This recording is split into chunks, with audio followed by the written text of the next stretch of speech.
Buenas tardes. Buenas tardes, doctora. Buenas tardes, ¿cómo están? ¿Me escuchan todos? No me ven, ¿no?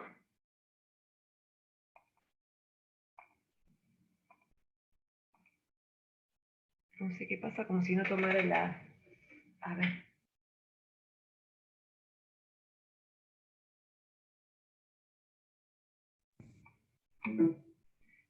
¿Me escuchan? Sí, se escucha. Bien. Porque no sé qué pasaba con el micrófono. Con el... ¿Cómo están, chicos? Con la cámara. Bueno, a ver, ¿estamos todos ya? Somos muchos menos ya a esta altura del año. A ver, ¿hay alguien? Estaba... No. Bien. ¿Hay alguien más que esté esperando para ingresar? ¿Estamos todos ya? ¿Sí, no es cierto? Bueno, vamos a arrancar, si les parece, chicos. Hoy estamos solo, obviamente, con la comisión de la tarde, ¿no es cierto? La clase pasada estábamos en el horario, le habíamos usado de la doctora del día jueves, donde estábamos con todas las comisiones. Bueno, vamos a retomar hoy el tema que habíamos arrancado la semana pasada, recuerdan restitución internacional. Hoy la intención es terminar al menos la parte teórica, después veremos en base a cómo vayamos con las clases y con las fechas y demás, si podemos agregar alguna otra en cuanto a fallos, ¿sí? Pero hoy la idea es terminar toda esta parte conceptual que venimos viendo hasta el momento.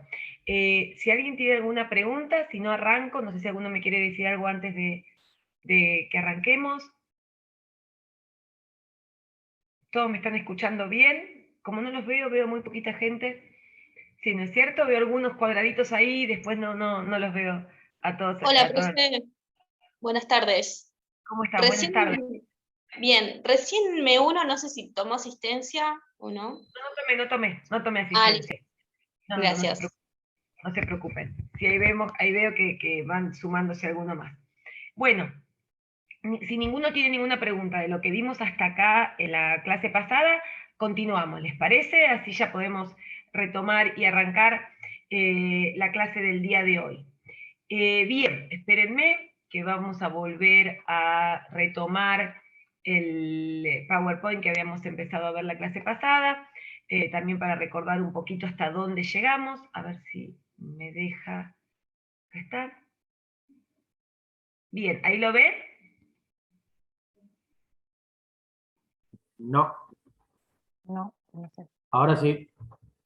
Pero es como que ven algo, ahí está, porque veían algo distinto a lo que aparecía. Bueno, a ver, para hacer un raconto rápido de a dónde llegamos, ¿no es cierto? ¿Se acuerdan la clase pasada? Habíamos empezado a ver un poco de, bueno, primero en tratar de posicionarnos en qué vamos a estar viendo, ¿no es cierto? ¿Qué supuestos fácticos vamos a estar analizando? ¿Cuáles son los casos o situaciones que pueden dar lugar a una solicitud de restitución internacional? ¿Se acuerdan? Bueno, y trajimos algunos ejemplos, algunos ejemplos de distintos autores. Recalcamos que lo que estamos viendo acá es lo relativo a los aspectos civiles de la sustracción internacional de menores. No íbamos a entrar a analizar en esta parte de la cursada lo relativo a el tráfico o algún otro aspecto penal o figura penal. Bien, luego comenzamos a tratar de ir contestando estas preguntas que siempre nos hacemos en esta materia, ¿no? Ante un caso de restitución internacional, ¿cómo resolvemos estas preguntas en principio de qué ley aplico? ¿Dónde voy a buscar la respuesta a esta pregunta? ¿No es cierto? Bueno, y volvíamos a este artículo 2594 del Código Civil y Comercial que nos daba alguna pauta, ¿no es cierto? Si hay tratados, bien. Hicimos referencia a alguna mención que hace la Convención de los Derechos del Niño, por supuesto convención no específica en materia de restitución, pero que también hacía referencia en algún punto al compromiso de los Estados partes de tomar medidas para luchar contra este tipo de flagelos, y mencionamos las convenciones vigentes en nuestro país específicamente en esta materia. Bien, bueno, avanzamos un poquito viendo cómo implementaban los objetivos de estas convenciones. Puntualmente vamos a focalizarnos, como les mencioné en la clase pasada, en el análisis de la Convención de La Haya sobre aspectos civiles de la sustracción internacional de menores, y en la CIVIC 4, pero por supuesto también es importante saber que existe y leer el convenio argentino-uruguayo. Bien, habíamos comenzado a analizar la Convención de La Haya, vimos cuál era el objetivo, cuál era la finalidad de la convención, analizamos su ámbito de aplicación, a quiénes se aplican, vimos estas calificaciones tan importantes para el funcionamiento de la convención que trae específicamente el texto convencional, esta calificación de traslado o retención ilícito, cuando la convención entiende que ese traslado o retención califican como ilícitos. Avanzamos también en, bueno, como dijimos, en cuanto a quiénes, aquellos menores que no hubieran llegado a los 16 años de edad.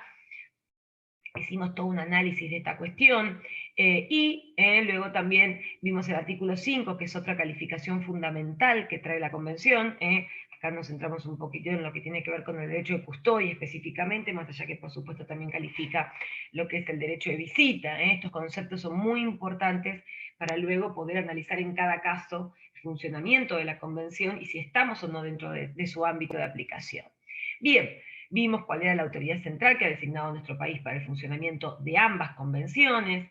Bien, vimos cómo tenemos que hacer si ante un supuesto, bueno, finalmente nos encontramos ante la necesidad de promover una solicitud de restitución internacional. Entonces vimos que podemos recurrir a la autoridad central del estado de la residencia habitual del niño o a cualquier otro, o de la autoridad central de cualquier otro estado contratante. Vimos cuáles son los requisitos que en principio establece el artículo 8 de la Convención de La Haya que debe tener esa solicitud. Vimos también que en general las autoridades centrales de los distintos países establecen formularios tipo. Si ustedes ingresan a la página, que yo se las dejé en el PowerPoint y la tienen, ¿pudieron acceder al material en la página, chicos? ¿En el campus? No, no estaba, doctora. Bueno, ahora lo vamos a verificar para que todo esto lo tengan. Ven, por ejemplo, ustedes entran a la página que yo les dejé ahí de menores.gov.ar, van a acceder al formulario que pone a disposición la Autoridad Central Argentina para todo aquel que desee iniciar un proceso de restitución internacional. Todo esto lo tienen dentro del material de estudio y lo van a tener accesible si no lo tienen ya inmediatamente. Bien. Veíamos cuáles eran las funciones de la autoridad central, que siempre en principio se va a procurar la restitución voluntaria del menor.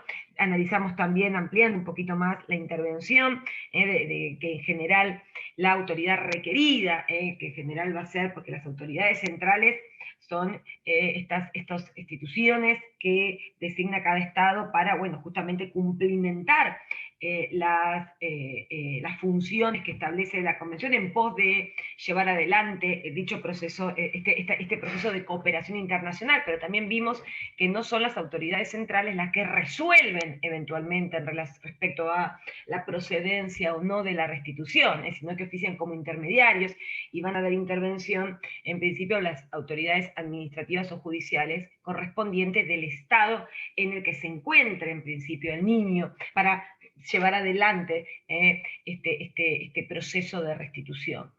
Vimos también que esta autoridad competente en general puede tomar medidas de resguardo para evitar que ese niño sea nuevamente desplazado y ocultado, y de esa manera se frustre la posibilidad de restitución.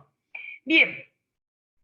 Y vimos, hasta aquí habíamos llegado, ¿no es cierto?, que es el artículo 12, 13 de la Convención de La Haya, como dijimos, son disposiciones muy importantes, porque establecen, bueno, por supuesto, para que estos artículos, todos los artículos de la Convención resulten aplicables, debemos estar dentro del ámbito de aplicación de la Convención, ¿no es cierto? Nos tenemos que encontrar en principio ante un traslado o retención ilícito que torne aplicable la Convención.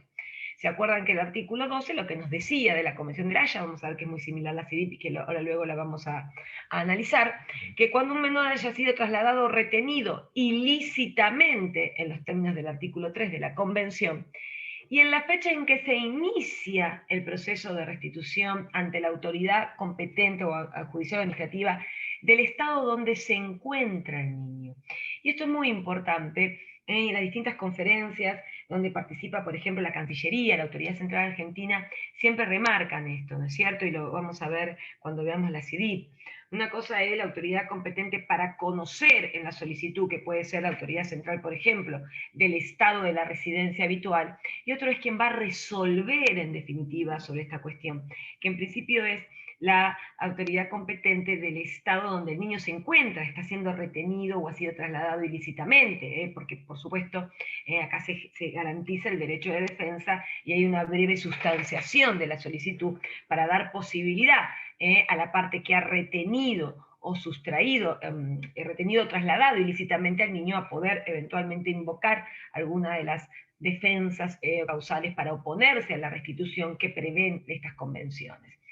Entonces, si lo que establece el artículo 12, que esto creo que hasta acá hemos llegado, es que si la solicitud de restitución se inicia, se presenta ante la autoridad judicial o administrativa del estado donde se halla el niño, donde se encuentra el niño, antes de transcurrir un año desde que se produjo ese traslado, retención ilícita, en principio la autoridad judicial o administrativa del Estado contratante, en nuestro caso será la autoridad judicial correspondiente, ordenará la inmediata restitución del menor. ¿No es cierto? Es lo primero que dicen. En principio que hay una obligación, ¿no es cierto?, de los Estados partes de, bueno, estamos dentro del marco de aplicación de la Convención y ha transcurrido menos de un año de producido el traslado de retención, la autoridad judicial administrativa que deba entender que entienda en esta solicitud de restitución del estado donde se encuentra el niño, en principio debe ordenar la restitución. Vamos a ver en unos minutitos si puede haber algún fundamento, alguna causa, por lo cual aún ante un eventual traslado o retención en los términos de la Convención pudiera denegarse.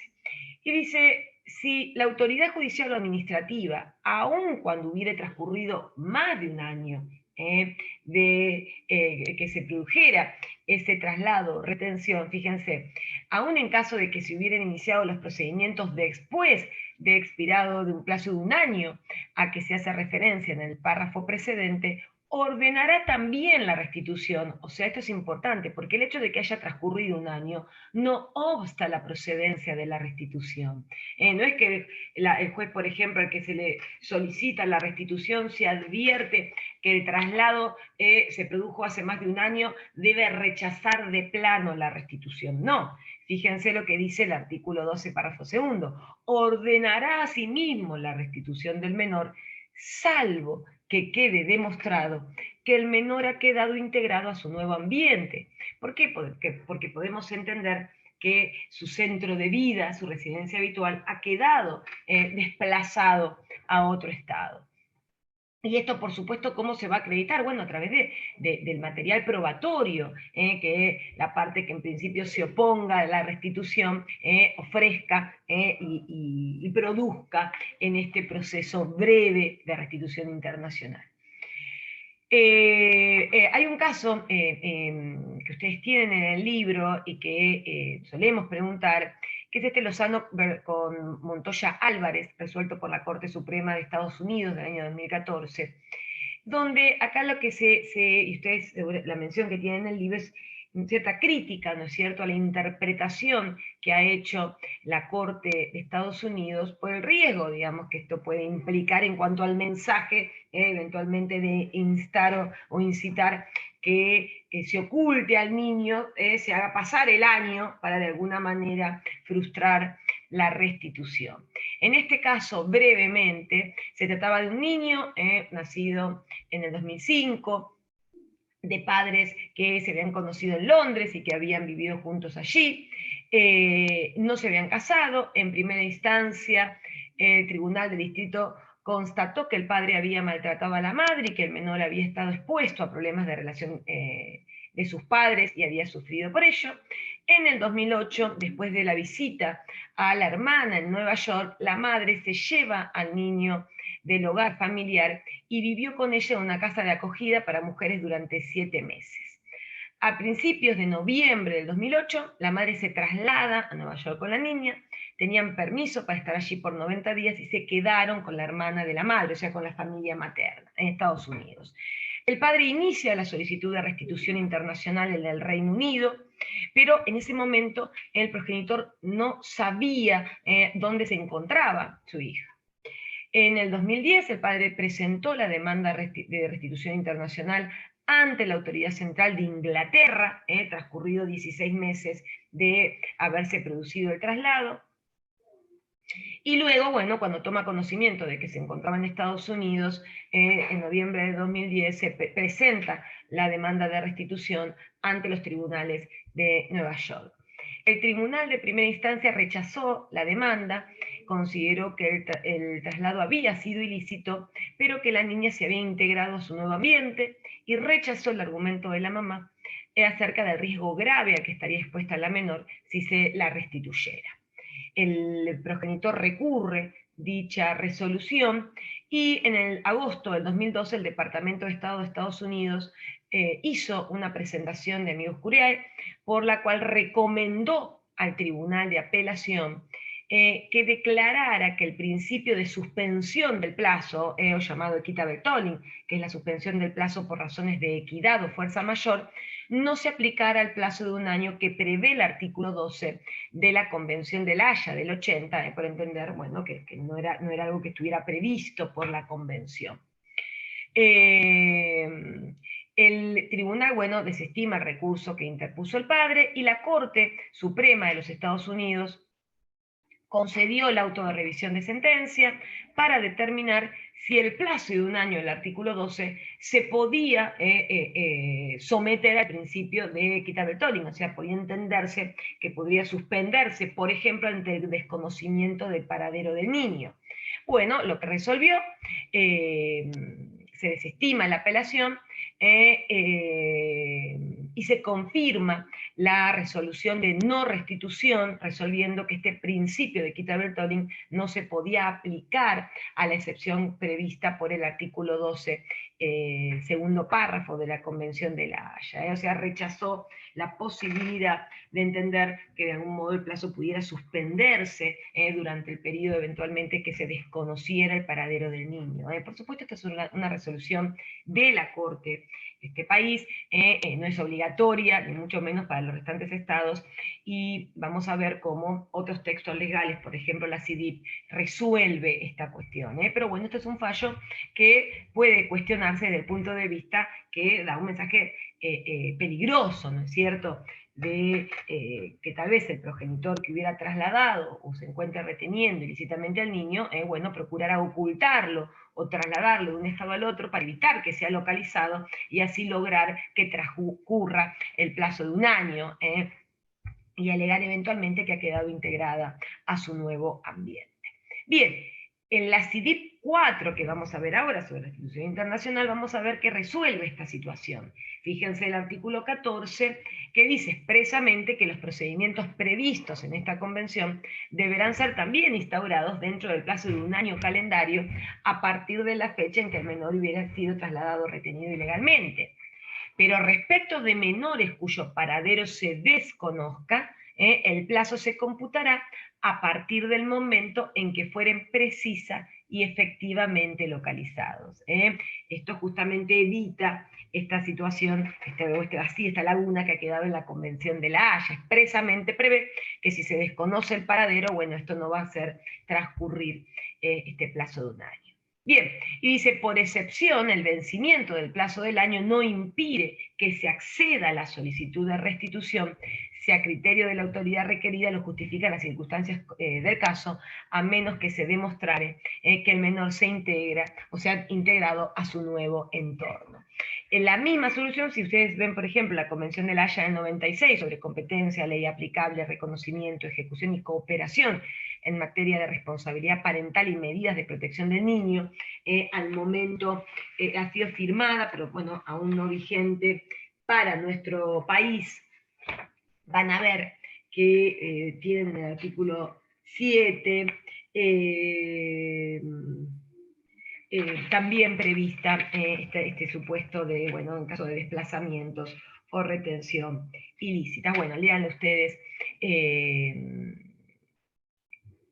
tengan en cuenta también que hay, por supuesto, otras normativas internacionales que también prevén, o encontramos alguna norma relativa a estas situaciones de traslados o retenciones ilícitas. Bien, entonces, vimos lo que dice el artículo 12. En principio, si se inicia la solicitud de restitución ante el estado donde se encuentra el niño, antes de que hubiese transcurrido un año de que se produjo ese traslado o retención, en principio debe ordenarse la restitución. Y si hubiera transcurrido más de un año, también, en principio, la autoridad judicial o administrativa del Estado requerido ordenará la restitución, salvo que quede demostrado que el niño ha quedado integrado a su nuevo ambiente. Bien, ¿qué dice el artículo 13? ¿Cómo continúa esto? Dice, sin perjuicio, no obstante, lo que establece el artículo 12, que es lo que decía, ¿me están escuchando, chicos? Si pueden prender las cámaras mejor, así aunque sea veo alguno. Sí, doctora. No sé si alguno me sigue bien. Fíjense el artículo 13. Dice, bueno, no obstante lo que establece el artículo 12, la autoridad judicial o administrativa del Estado requerido no va a estar obligada a ordenar la restitución. O sea, a pesar de que el artículo 12 dice, bueno, si se inicia antes del año, corresponde que ordene inmediatamente la restitución. Bueno, pero ojo, porque pueden darse alguna de estas causales que habilita a la autoridad requerida a rechazar esta restitución. Entonces, no obstante lo que establece el artículo anterior, la autoridad judicial o administrativa del Estado requerido, en principio es el Estado donde se encuentra el niño, donde ha sido trasladado o está siendo retenido ilícitamente, no va a estar obligada a ordenar la restitución si la persona, institución u organismo que se opone a su restitución demuestra. ¿Quién va a ser la que se opone? Bueno, en general va a ser el progenitor que lo ha trasladado ilícitamente o que lo está reteniendo. Es el progenitor que se está oponiendo a, el progenitor o por supuesto otras personas dentro de los supuestos que prevé la convención. ¿Y qué puede invocar aquel que pretenda oponerse a la restitución? Cualquier cosa, lo que se le ocurra, no. Acá establecen claramente cuáles son las causales que habilitan a la autoridad del Estado requerido a rechazar la restitución, aun en caso de que el traslado o la retención haya sido eventualmente ilícita. Dice, la persona, institución o organismo que se hubiese hecho cargo de la persona del menor no ejercía de modo efectivo el derecho de custodia en el momento en que fue trasladado o retenido, o había consentido o posteriormente aceptado el traslado o la retención.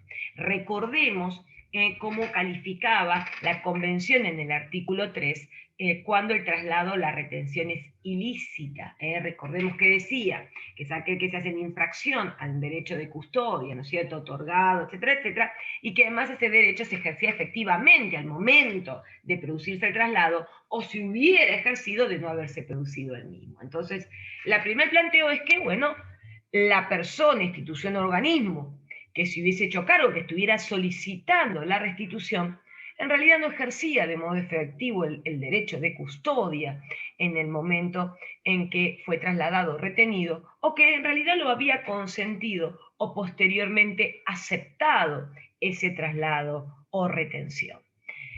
O también otra causal es que existe un grave riesgo de que la restitución exponga a ese menor a un peligro grave físico o psíquico, o que de cualquier otra manera ponga al menor ante una situación intolerable.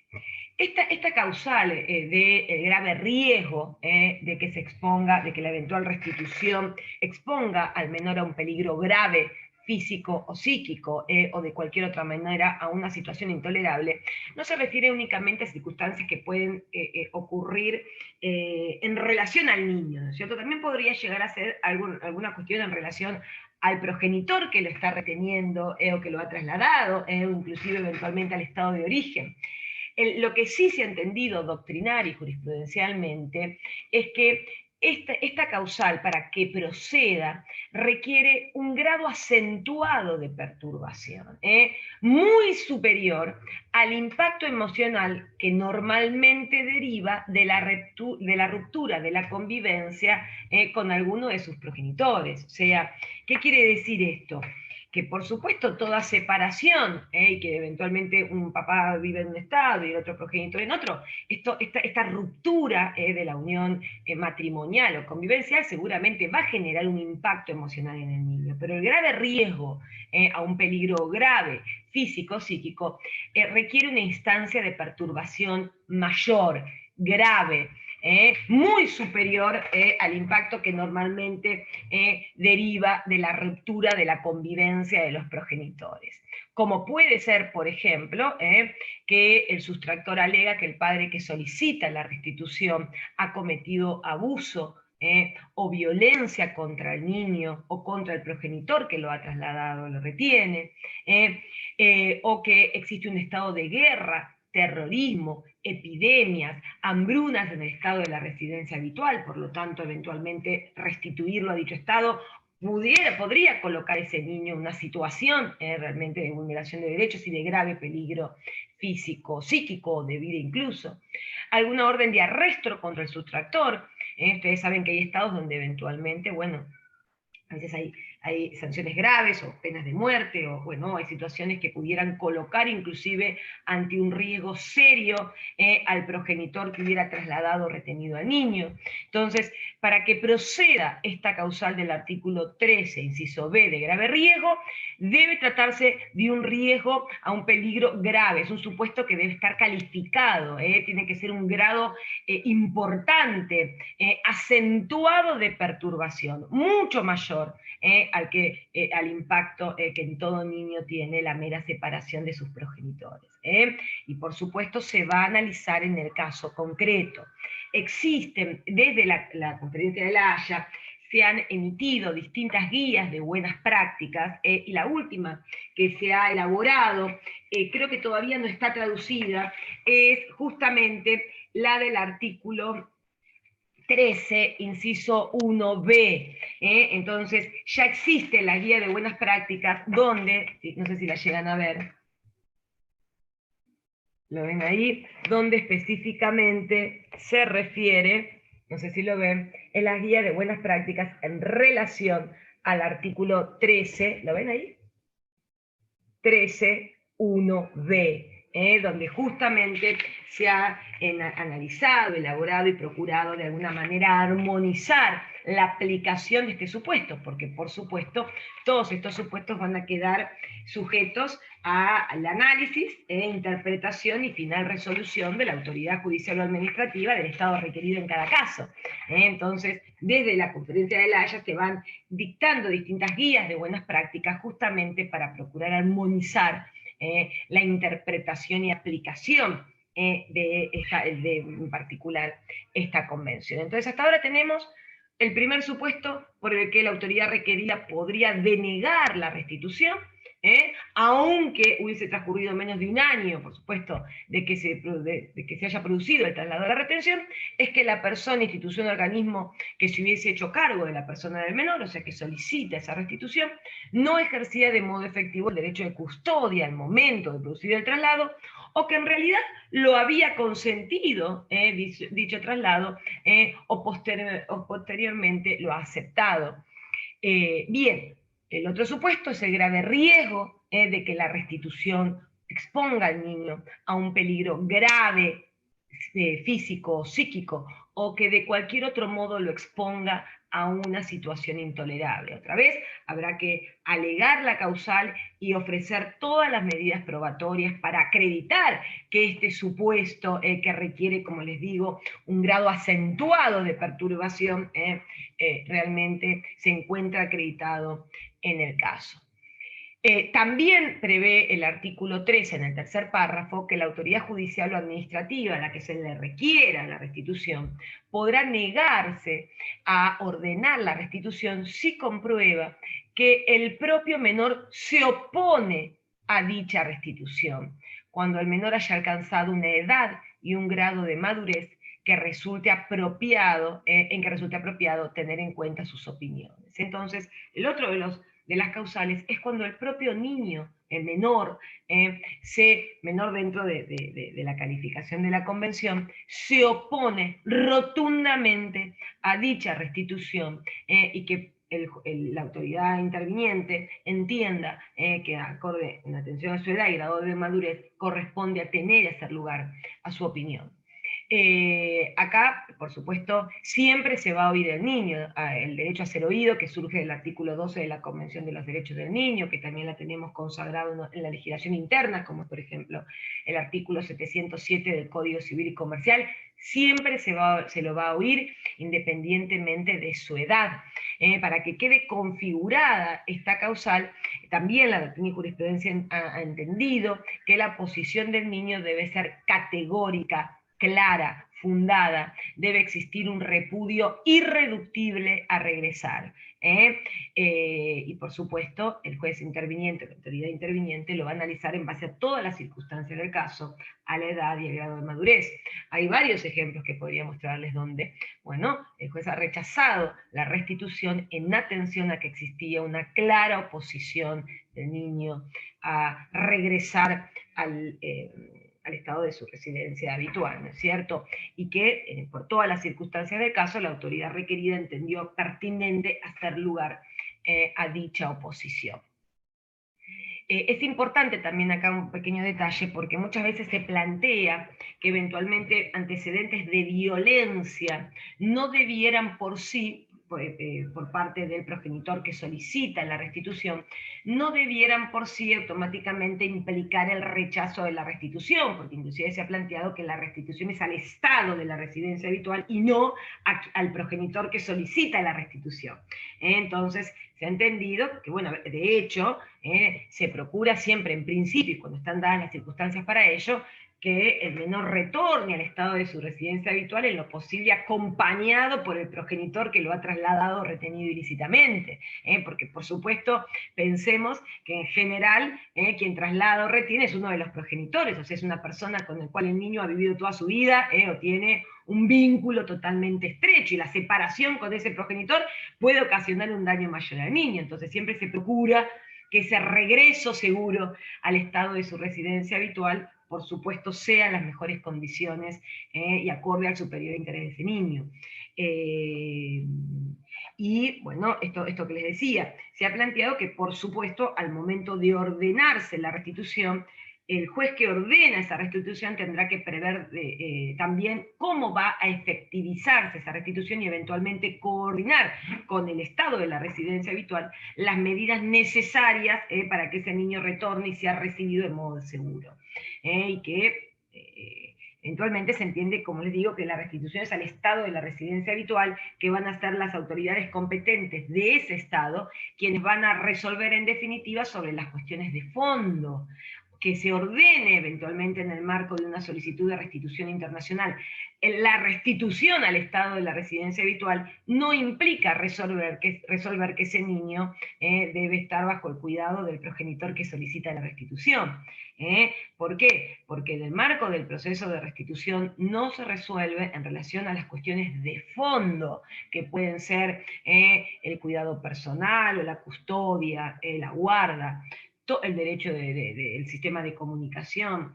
Todas estas cuestiones serán en definitiva resueltas en principio por la autoridad competente del estado de la residencia habitual del niño. Por eso se dice que en principio, aún existiendo alguna causal que sugiera o que torne conveniente el no contacto inmediato del niño con el progenitor que solicita la restitución, como por ejemplo registrarse algún antecedente de violencia, ello en principio no debiera obstar automáticamente la restitución al estado de la residencia habitual, porque se entiende que ese estado va a poder tomar medidas de resguardo del niño.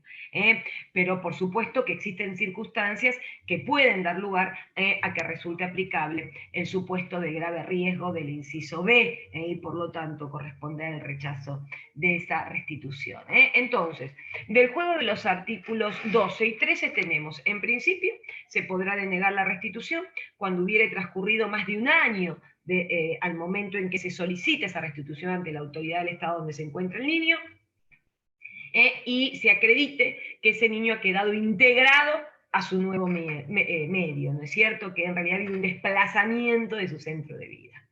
También podrá denegarse la restitución cuando se demuestre que la persona, institución, organismo que solicite esa restitución, en verdad no ejercía de modo efectivo el derecho de custodia al momento en que se produjo ese traslado o retención, o que lo ha consentido o que posteriormente lo ha consentido.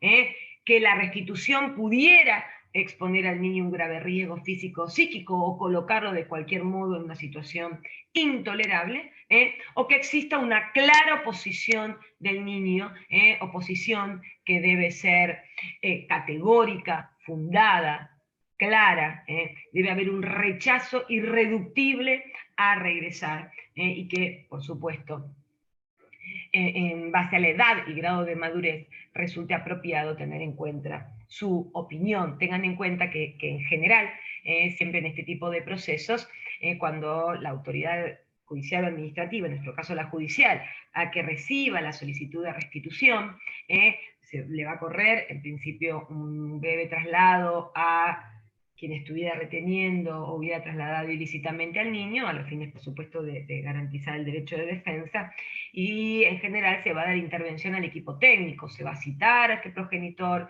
se va a citar al niño, se va a dar intervención al equipo, como pues en general los peritos psicólogos, para que entrevisten a quien lo ha retenido o trasladado, para que entrevisten al niño. Entonces van a ver que cuando se llega a estas resoluciones, vienen por supuesto fundadas también en estos informes técnicos, que son muy ricos y que, bueno, dan cuenta del verdadero sentir de ese niño en ese momento conforme a su edad y grado de madurez. Hay que estar a todas las circunstancias del caso.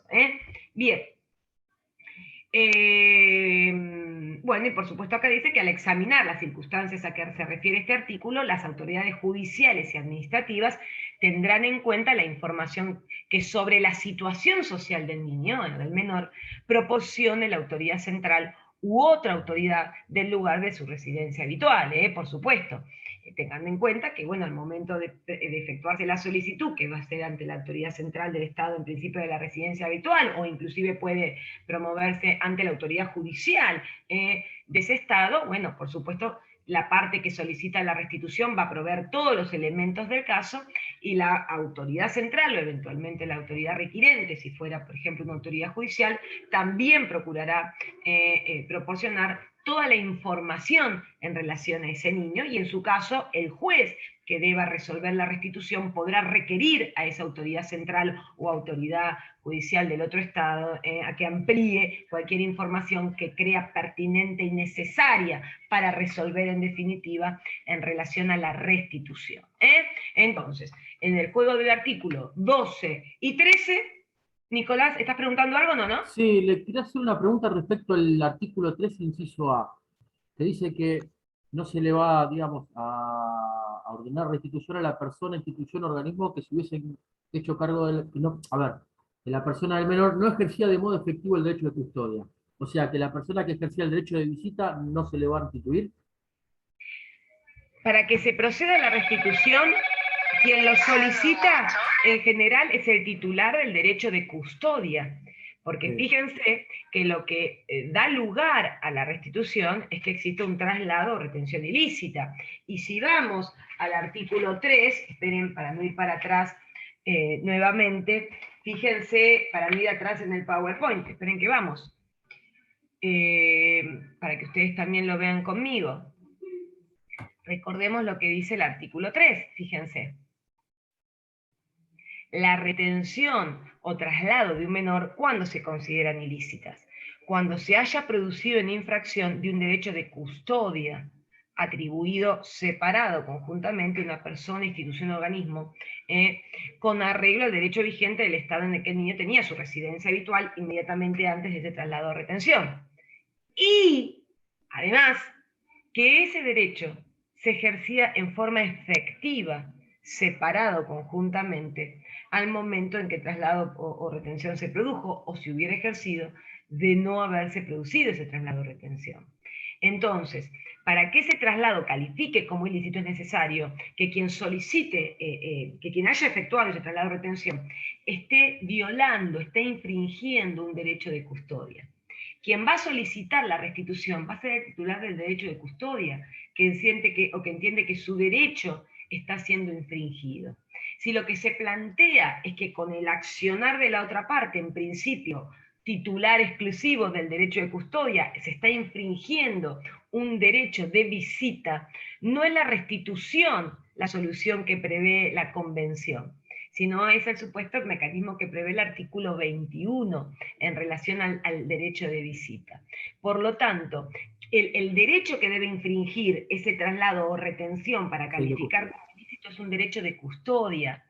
Por eso van a ver en los distintos casos, fíjense el fallo Abbott, ¿qué se analizaba? Si ese progenitor que solicitó la restitución y que en verdad era titular de un derecho de comunicación, de un sistema, de un régimen de comunicación, podía entenderse en virtud de este derecho de Neexit, de esta regulación que existía en el derecho chileno, de que ninguno de los progenitores podían sacar del país al niño sin el consentimiento del otro progenitor, si esto implicaba un derecho de custodia en los términos de la Convención y por lo tanto podía entenderse que el progenitor que solicitaba la restitución no era únicamente titular de un derecho de visita, sino que era titular de un derecho de custodia que habilitaba la restitución. Para que proceda la restitución se debe haber violado un derecho de custodia. No basta con que se haya infringido un sistema de comunicación. Por eso, cuando quien traslada o retiene es el progenitor titular exclusivo del derecho de custodia, termina calificándose que ese traslado no ha sido ilícito y por lo tanto se rechaza la restitución. ¿Como qué casos, por ejemplo? Todorovich, no, Müller. Se termina calificando, no, ahí no hubo un traslado o una retención ilícita, porque quien trasladó era el único titular del derecho de custodia, que implica lo relativo al cuidado de la persona del niño y en particular al derecho de fijar su residencia. En el caso Abbott, ¿por qué procedió la restitución? Porque se entendió que ese progenitor que solicitaba la restitución no era solamente titular de un derecho de visita, sino que el derecho de Neexit implicaba un derecho de custodia en los términos de la Convención. No sé si está contestado o si te generé... Sí. No, sí, ahí lo entendí, porque me quedó esa duda, digo, si yo tengo derechos de visita, por así decirlo, ¿por qué no puedo pedir la restitución? No, pero ahora lo entendí. Ahora lo entendí. Gracias. Bien, entonces, acá lo que está planteando es que para que ese traslado o retención sea ilícito es necesario que sea entonces de infracción al derecho de custodia, pero que además que ese derecho de custodia se esté ejerciendo efectivamente al momento en que ese traslado o retención se produjo, o si hubiera producido de no haberse producido, de no haberse llevado adelante ese traslado o retención. Porque pudiera ocurrir, por ejemplo, que alguna situación fáctica se hubiera modificado, que en realidad el progenitor al que en su momento se le podrá haber otorgado la custodia, el cuidado del niño, en realidad ya no ejercía más los cuidados del niño, el cuidado lo ejercía totalmente y en forma exclusiva el otro progenitor. Entonces, por eso es que volviendo a la imagen anterior,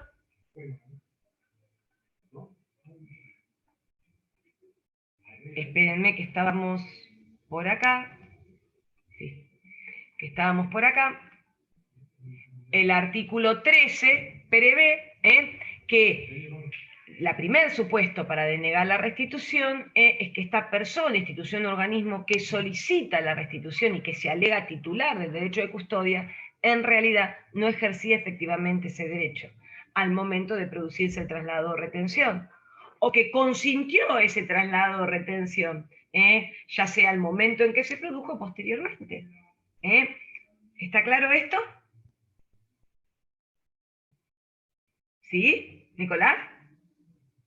Perdón, sí, ya lo entendí, gracias. Puede haber distintos supuestos fácticos. A ver, hay veces que por ejemplo, hay supuestos donde se acuerdan que, por ejemplo, viajen durante un periodo de tiempo y luego puede haber algún acuerdo posterior que lo hubiera extendido o que hubiera alguna circunstancia que pudiera dar a entender que hubo un consentimiento por parte del otro progenitor, entonces que de alguna manera ya no pueda calificarse este traslado como eventualmente ilícito. Bien, entonces, estos son los tres supuestos que prevé el artículo 13. Uno es el del artículo 12 de que haya transcurrido más de un año y que el menor haya quedado integrado en su nuevo medio. Que no se hubiese ejercido efectivamente el derecho de custodia o que se hubiese consentido ese traslado o retención. el grave riesgo, que la restitución pudiera exponer al niño a un grave riesgo, a un peligro grave físico, psíquico o de cualquier otro modo, una situación intolerable, con esta calificación que surge de la doctrina y jurisprudencia, y a su vez que exista una oposición clara, contundente, férrea, irreductible del niño a volver al estado de la residencia habitual, y que conforme a la edad y grado de madurez la autoridad requerida entienda que debe atenderse a esta oposición. Bien, el artículo 20 podemos decir que agrega otro supuesto, porque prevé que la restitución del menor, que conforme lo dispuesto por el artículo 12, podrá denegarse cuando no lo permitan los principios fundamentales del Estado requerido en materia de protección de los derechos humanos y de las libertades fundamentales. Podemos entender que es un supuesto donde se prevé al orden público calificado, digamos, referido puntualmente a principios en materia de derechos humanos y libertades fundamentales. Entonces también el Estado requerido podrá denegar esa restitución cuando entienda que hacer lugar pudiera resultar contrario a principios fundamentales de ese Estado en materia de protección de los derechos humanos y libertades fundamentales. Bueno, por supuesto también va a haber que estar a las circunstancias del caso. Pero bueno, hay distintos supuestos que pueden dar lugar a esto. Por eso es tan importante verificar qué va a ocurrir con ese niño cuando vuelva a su estado de origen. Sabemos que hay costumbres, hay estados donde, bueno, a veces se avalan ciertas conductas o prácticas que en otro estado pueden considerarse inaceptables y violatorios de los principios fundamentales en materia de derechos humanos y libertades fundamentales, por ejemplo, matrimonios con niños, de corta edad, bueno, y otros supuestos que podrían llevar al Estado requerido a denegar la restitución por entender que ello resultaría contrario a principios fundamentales de dicho Estado en materia de derechos humanos y libertades fundamentales. La CIDIP 4, perdón, en su artículo 25 también prevé de alguna manera que la restitución del menor, conforme lo establece dicha convención, podrá denegarse cuando sea manifiestamente violatoria a los principios fundamentales del Estado requerido, consagrado en instrumentos de carácter universal y regional sobre derechos humanos y del niño. O sea, también traen esta disposición de orden público calificado, ¿no es cierto?, haciendo referencia específicamente a que cuando la restitución vulnere principios fundamentales en materia de derechos humanos, libertades fundamentales o derechos del niño del Estado requerido. Bien, entonces, en el artículo 12, 13 y 20 de la Convención de La Haya encontramos el juego de artículos que regulan en qué supuestos podrá denegarse la restitución en el marco de la Convención de La Haya.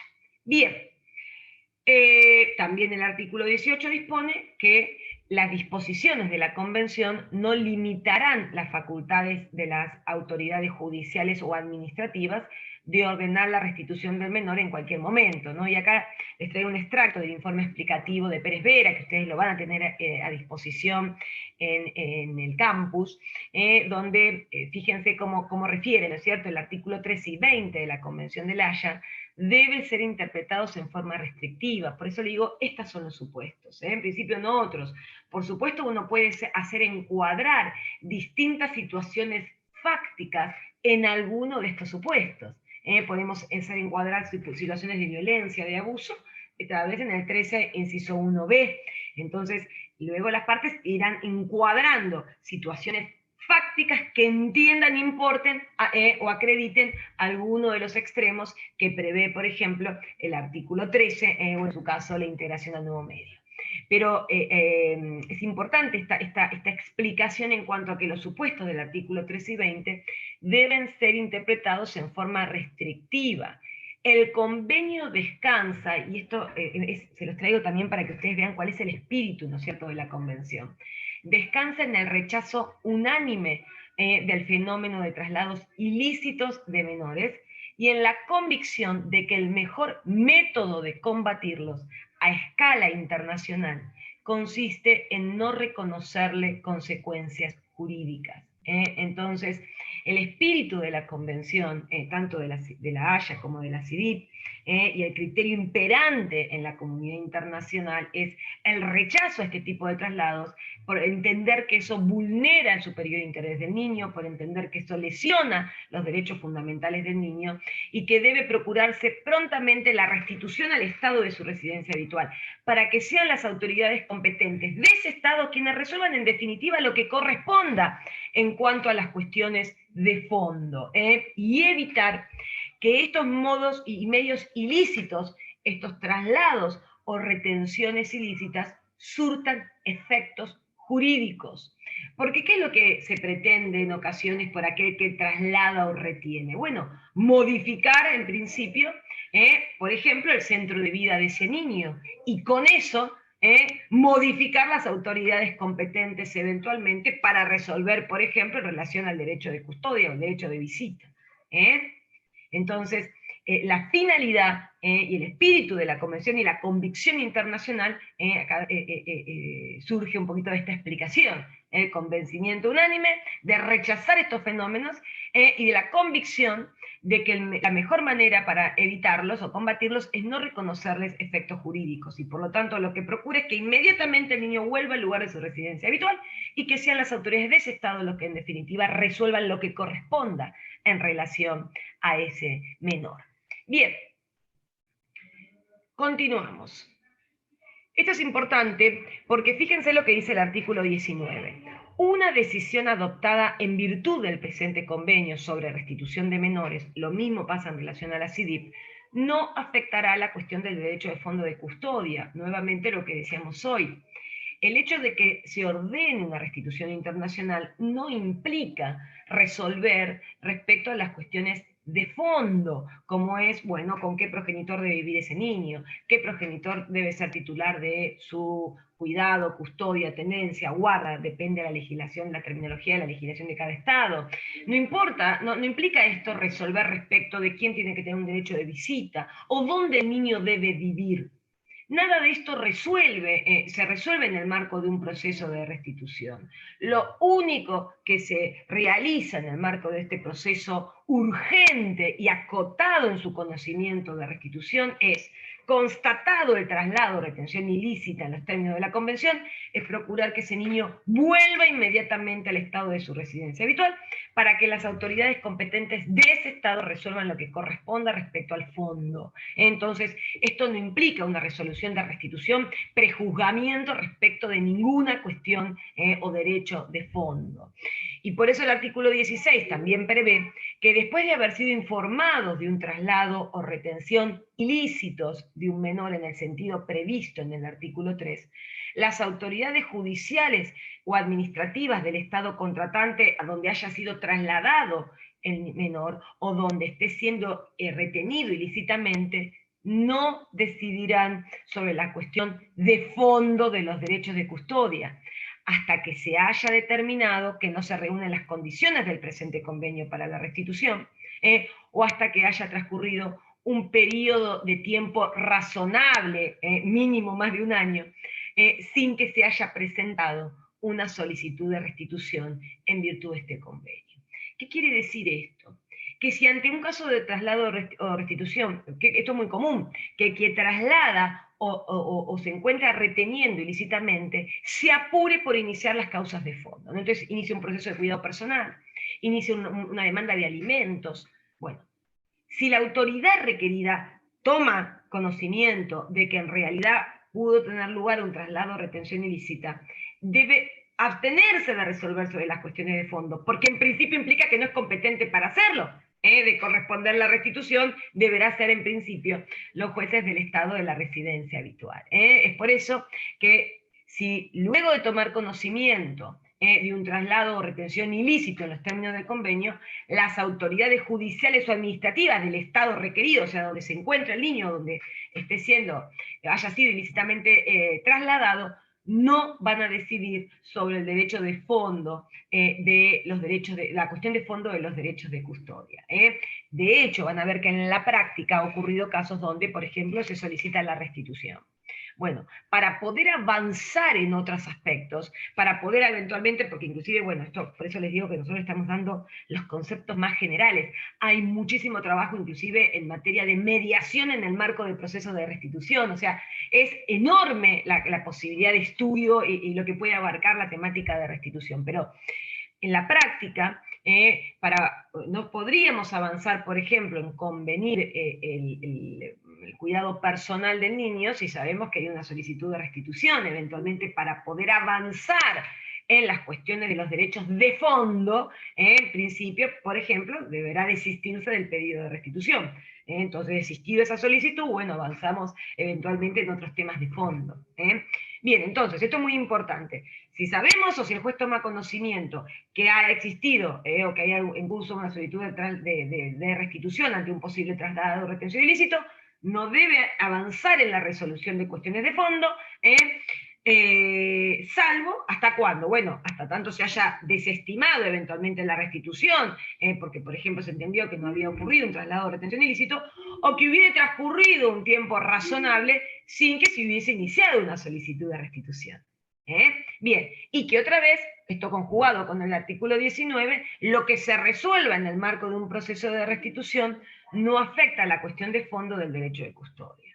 Entonces, la Convención de La Haya, al igual que lo establece la CIP 4 en los artículos 15 y 16, no abordan lo relativo a la cuestión de fondo del derecho de custodia, lo que deberá ser resuelto por las autoridades competentes del estado de la residencia habitual del niño inmediatamente anterior al traslado o la retención. Bien. En el Código Civil, hasta acá llegamos con lo que tiene que ver con la Convención de La Haya. Les pido, por favor, nosotros fuimos mencionando hasta acá los artículos más importantes. No pueden no saber el ámbito de aplicación, tienen que saber el ámbito de aplicación, cómo funciona la Convención, cómo es el proceso de cooperación internacional que regula a través de esta colaboración y cooperación de autoridades centrales, cómo se formula o qué debemos consignar en la solicitud de restitución, cuáles son las causales para eventualmente rechazarse esa solicitud. Bueno, todos estos son por ahí los artículos más trascendentes. Lean toda la convención. Bien, en el Código Civil y Comercial también encontramos disposiciones, artículos que hacen referencia o de algún modo pueden tener que ser atendidos en el marco de un proceso de restitución. El artículo 641 y siguientes habla lo relativo al ejercicio de la responsabilidad parental. El 645 habla de los actos que requieren el consentimiento de ambos progenitores. El 716 habla relativo a cuestiones de jurisdicción. Todo esto son normas de derecho interno, ¿no? Luego, acá les menciono algunos, 2594, que se acuerdan que a dónde busco la pregunta, la respuesta de qué ley aplico ante un caso ius privatista con elementos extranjeros. 2614, domicilio, y específicamente en materia de, bueno, el artículo 1 y 2 que establece pautas generales a tener en cuenta en todo proceso, y el artículo 2642 específicamente se refiere a esta temática de restitución, ¿no? Dice, en materia de desplazamientos, retenciones o sustracciones de menores de edad que den lugar a pedidos de localización y restitución internacional. Entonces, fíjense, esta es la norma de derecho interno dentro de lo que es el derecho internacional privado de la legislación argentina, ¿no? Entonces dice, en materia de desplazamientos, retenciones, sustracciones de menores de edad que den lugar a pedidos de localización, porque esto es correcto, en muchos casos las solicitudes de restitución en primera instancia se solicita la localización del niño cuando no sé dónde está, entonces la intervención de Interpol a los fines de que proceda la búsqueda del niño, y una vez que se localiza, bueno, se puede avanzar específicamente en el proceso de restitución, como pasó por ejemplo en Lozano Álvarez Montoya. Bien, entonces dice, en estas temáticas rigen en principio, las convenciones vigentes. Entonces, ante un caso de restitución, primero voy a aplicar las convenciones vigentes en la materia, pero para ello voy a tener que ver si el caso en concreto entra dentro del ámbito de aplicación de las convenciones que ha ratificado nuestro país. Fuera de su ámbito de aplicación, fíjense, cuando no resultan aplicables tales convenciones, los jueces argentinos deben procurar adaptar al caso los principios contenidos en tales convenciones. O sea, acá está dando un lineamiento importante a los jueces, ¿no es cierto? Si no resultan aplicables ninguna de estas convenciones, bueno, tengamos en cuenta de todas maneras, a los fines de resolver estos casos, los principios contenidos en tales convenciones, asegurando el interés superior del niño. El juez competente, y esto es algo que se agrega y que esto es muy importante y que en la práctica, por supuesto, debe ser muy tenido en cuenta. El juez competente que decide la restitución de una persona menor de edad debe supervisar el regreso seguro del niño, niña o adolescente, fomentando las soluciones que conduzcan al cumplimiento voluntario de la decisión. Y esto es muy importante, ¿no es cierto? Porque todo esto que nosotros estudiamos, todos estos articulados, las convenciones, en realidad ante el caso concreto lo tenemos que bajar a la realidad, ¿no es cierto? Y tenemos que aplicar estas disposiciones de un modo que la solución y que el efecto que generen, por supuesto, sean también respetuosos del superior interés. Entonces no basta simplemente en este tipo de casos con decir, bueno, si resulta aplicable esta norma, corresponde y se ordena la restitución, porque después en la práctica aparecen un montón de situaciones que deben ser atendidas, primero para que esa restitución pueda realmente efectivizarse. Nos han pasado casos donde, pero yo no tengo plata para viajar de qué sé yo, del pueblo hasta Ezeiza para tomarme el avión, no tengo plata para el pasaje para volver a Alemania. Bueno, esto es una situación práctica. Si nadie puede comprar el pasaje de vuelta, no se va a poder efectivizar por más que la orden sea bárbara de restitución. Entonces, todo esto hay que preverlo. ¿De qué manera va a volver ese niño? A ver, no es una cuestión menor. Es un niño menor de 16 años, muchas veces muy pequeños, que tiene que viajar a otro estado. Por eso que en general se procura que sea acompañado por el progenitor que lo ha trasladado retenido. Habrá que ver si hace falta, como les digo, bueno, tomar alguna medida de resguardo en el estado en que se recibe a ese niño, verificar que esté la documentación correspondiente para que ese niño pueda salir del país. De golpe se ordenó la restitución, se realiza toda la cuestión, tiene vencido el pasaporte. Bueno, a ver, hay un montón de cuestiones prácticas que deberán atenderse a los fines de hacer efectiva esta orden de restitución y garantizar el regreso seguro del niño. ¿Dónde va a ir ese niño cuando vuelva? ¿Quién lo va a recibir? El progenitor o la progenitora que eventualmente vuelven con ese niño, ¿tiene dónde alojarse? Es necesario garantizar previamente la vigencia de una medida de restricción entre ambos progenitores. Son todos supuestos y situaciones que en cada caso habrá que analizar, por supuesto, distintos supuestos. Pero esto es muy importante, y este lineamiento que da el artículo 2642 es fundamental, y de hecho muchas veces en la práctica ocurre que aún luego de haberse ordenado la restitución, suelen celebrarse a veces audiencias posteriores para prontamente coordinar los aspectos prácticos necesarios para cumplimentarse ese traslado. Hay inclusive juzgados que han hasta acompañado funcionarios hasta el aeropuerto para corroborar que todo esto efectivamente se realice, que el niño suba al avión, que no haya ninguna falta de documento, una firma, etcétera, que falte y que puede obstar el cumplimiento de ese regreso. No es tan fácil, no estamos hablando de ir 10 cuadras, estamos hablando de algo que hasta el punto, en términos prácticos, requiere cierta coordinación y previsión. A petición de parte legitimada o a requerimiento de autoridad competente extranjera, el juez argentino que toma conocimiento del inminente ingreso al país de un niño o adolescente cuyos derechos puedan verse amenazados puede disponer medidas anticipadas a fin de asegurar su protección, como así también si correspondiera la del adulto que acompaña al niño, niña o adolescente. Bueno, acá esta disposición prevé también la posibilidad de que eventualmente se noticie a la autoridad competente argentina por parte, por ejemplo, de una autoridad central extranjera o de un juez extranjero, el inminente ingreso a nuestro país de algún niño que pueda eventualmente encontrarse en una situación de vulneración de derechos y que haga falta alguna medida de resguardo. Entonces, en el artículo 2642 del Código Civil y Comercial, expresamente encontramos en una norma dentro de lo que es la temática de derecho internacional privado, que establece que van a aplicar los jueces argentinos ante un caso de restitución internacional. Primero, las convenciones vigentes y, en su defecto, fuera del ámbito de aplicación de las mismas, deberán también procurar adaptar el caso a los principios que rigen y vigentes en tales convenios y tener en cuenta al momento de ordenar la restitución el regreso seguro del niño. Por eso cada caso son todos distintos, no hay dos casos iguales, porque hay que estar a las circunstancias de cada uno. Bien, tengan en cuenta también el 2614, que de alguna manera da también otra pauta de esta voluntad, tanto en el ámbito internacional como por supuesto de nuestro país, de no reconocer eficacia jurídica a traslados o retenciones ilícitas, ¿no? Fíjense, el domicilio de las personas, el artículo 2614 habla de domicilio de personas menores de edad. Entonces, en principio, el domicilio de las personas menores de edad se encuentra en el país del domicilio de quienes ejercen la responsabilidad parental. Si el ejercicio es plural y sus titulares se domicilian en estados diferentes, las personas menores de edad se consideran domiciliadas en donde tengan su residencia habitual. Sin perjuicio de lo dispuesto por convenciones internacionales, los niños, niñas y adolescentes que han sido sustraídos o retenidos ilícitamente no adquieren domicilio en el lugar donde permanezcan sustraídos, fueren trasladados o retenidos ilícitamente.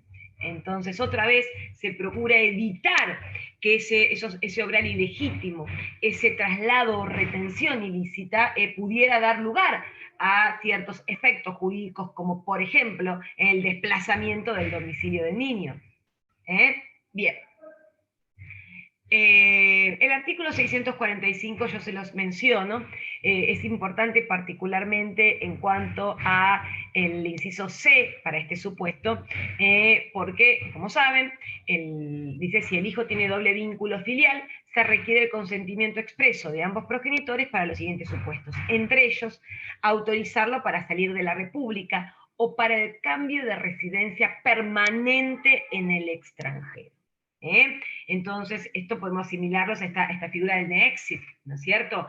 Aunque eventualmente haya uno de los progenitores que tal vez ejerza el cuidado personal del niño, en principio, se requerirá el consentimiento de ambos progenitores para que ese niño pueda salir de la República o para el cambio de residencia permanente en el extranjero. Entonces, esto puede dar lugar a algún supuesto del estilo que vimos en Abbott, ¿no es cierto? Si este derecho que otorga la legislación argentina a ambos progenitores a decidir sobre el lugar de residencia del niño implica un derecho de custodia en los términos de la convención, y por lo tanto cualquier traslado que se hiciera o retención del niño sin el consentimiento del otro progenitor pudiera calificar de ilícito por entenderse violatorio a un derecho de custodia en los términos de la convención.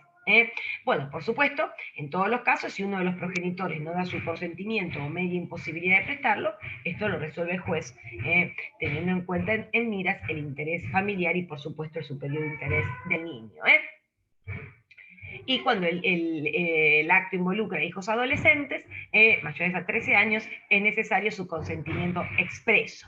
En toda la regulación de la Dirección Nacional de Migraciones, van a ver que también prevé esto. Yo más adelante también se los dejo para que vean cuáles son los requisitos que se exige para salir del país. Bien, y acá les menciono el artículo 1 y 2 del Código Civil y Comercial, que es, por supuesto, a tener en cuenta en cualquier caso a resolver. Bien, esto vamos a avanzar acá, cuáles son los requisitos para que un niño pueda viajar en compañía de uno solo de sus progenitores. Esto es de la página de menores y en base a la disposición de la Dirección Nacional de Migración. Bien. Vamos a avanzar en concreto para analizar un poco también la CIDIP 4. Yo sé que les aburre, pero me quiero quedar tranquila de que al menos aquí hemos visto la normativa legal, ¿no es cierto? Entonces tienen que familiarizarse con los términos, porque a veces vemos que responden las preguntas en el parcial y parecería que nunca lo han leído porque ni siquiera mencionan uno de la terminología, ¿no es cierto?, de estos textos legales. Bien.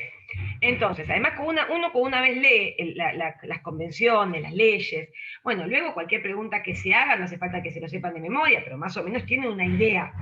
Hay veces que no aparece en absoluto una idea, por lo tanto nos da la sensación de que tal vez solo leyeron el libro y nunca dieron por ahí algún análisis un poquito detallado del texto legal, que es fundamental. No pueden recibirse sin haber leído los textos legales, el código, las convenciones. Bien, entonces, ¿qué pasa con la CIDIP 4? Acá vimos los aspectos fundamentales de la Convención de La Haya, vimos más o menos cómo funciona, por qué causales puede negarse la restitución, vimos que no cualquier traslado o retención califican como ilícitos si dan lugar a una restitución, sino que es necesario para poner en práctica este mecanismo que prevé la Convención, que ese traslado o retención sea ilícita en los términos de la Convención. Bien, la Convención Interamericana, esto es en el ámbito regional, sobre restitución internacional de menores, celebrada en Montevideo en el año 89, también prevé esta situación o esta figura de la restitución internacional en términos bastante similares, aunque vamos a ver que terminológicamente vamos a encontrar algunos términos más acordes a nuestro ámbito regional, ¿no es cierto? A los términos que tal vez a veces estamos más acostumbrados a escuchar.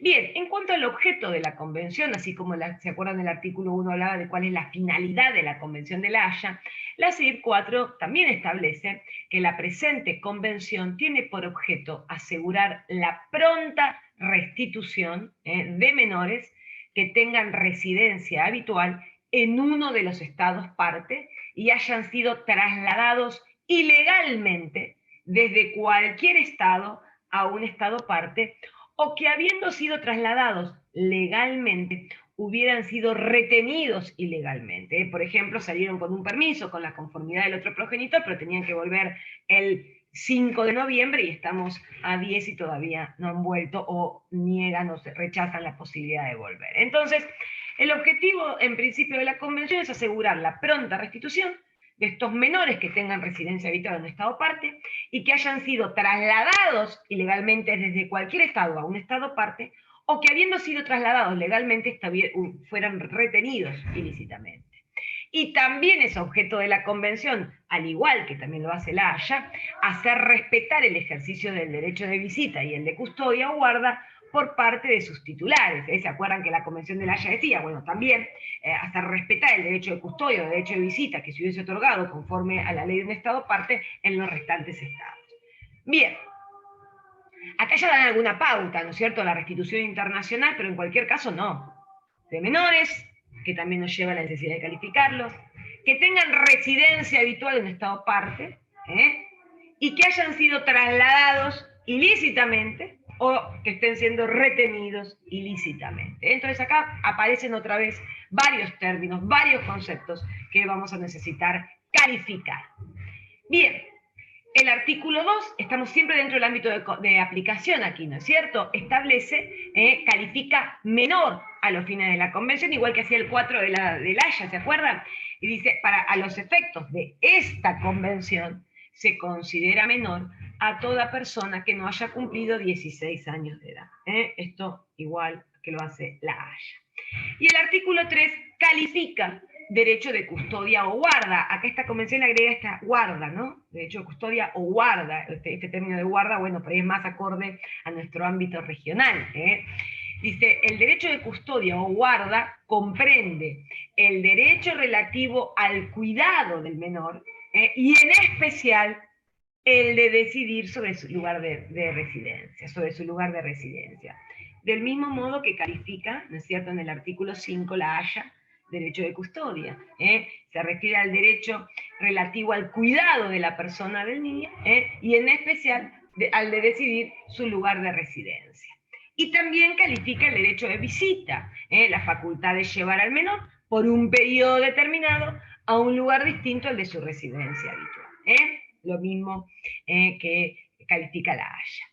Y el artículo 4 trae también la calificación de cuándo ese traslado o retención es ilegal, bueno, acá utiliza la palabra ilegal, no ilícito, a los fines de la convención, como hacía el artículo 3 de La Haya, ¿no es cierto? Ven que es bastante similar.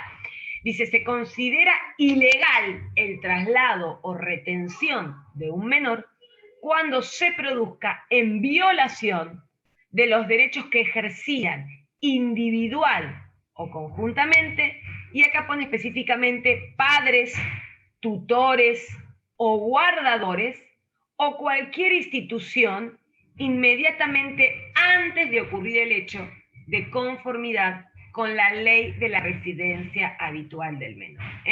De la misma manera lo califica, siendo más preciso en cuanto eventualmente a los legitimados activos para solicitar la restitución. Entonces, cuando ese traslado o retención es ilícito o ilegal en los términos de la convención, cuando ese traslado o retención se produzca en violación a los derechos que ejercían, individual o conjuntamente, los padres, los tutores, los guardadores o cualquier institución. Sabemos que hay veces que hay niños, por ejemplo, bajo una medida de abrigo de una guardia institucional, inmediatamente antes de producido el hecho, de conformidad con la ley del Estado de la residencia habitual. Es muy similar a la calificación que hace la Convención de La Haya en el artículo 3.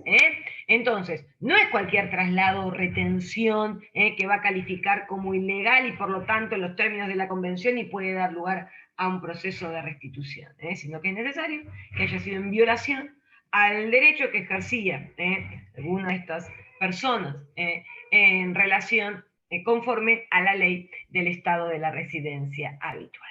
Seguimos. El artículo 6 de la CIDIP 4 es más, un poquito inclusive más específico porque refiere respecto a cuáles serían las autoridades competentes para entender en relación a una solicitud de restitución. Y dice, son competentes para conocer de la solicitud de restitución de menores, a que se refiere esta convención, las autoridades judiciales o administrativas del Estado parte donde el menor tenga su residencia habitual inmediatamente antes de su traslado o retención. En la práctica, ¿qué va a ocurrir? Bueno, supongamos que un niño con residencia habitual en Francia, bueno, que ha sido trasladado ilícitamente o está siendo retenido en nuestro país.